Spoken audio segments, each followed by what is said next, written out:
Hello everyone, আসসালামু আলাইকুম। সবাই কেমন আছেন? আশা করি সবাই ভালো আছেন। খাজুরার ওয়ালটন প্লাজা থেকে কিস্তিতে পণ্য ক্রেতা মারা যাওয়ার পরে তার নমিনি যিনি ছিলেন সেই তাজিয়া, রামকৃষ্ণপুরীর তাজিয়া পেলেন ওয়ালটন প্লাজা থেকে ব্যাপক অঙ্কের একটা সহায়তা এই মাহে রমজানে পেলেন। তো সবাই তাদের জন্য দোয়া করবো এবং ওয়ালটন প্লাজার সাথে আমরা সবাই থাকবো ইনশাআল্লাহ।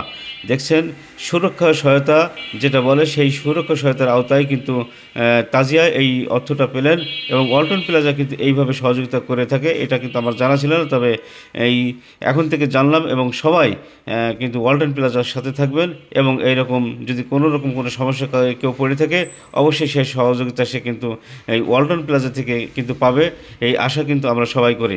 সবাই কিন্তু সবসময় ওয়ালটন প্লাজা থেকে পণ্য ক্রয় করবেন এবং মোটামুটি একটা সহযোগিতা পাবেন যদি কেউ কখনো কোনো রকম বিপদে পড়েন।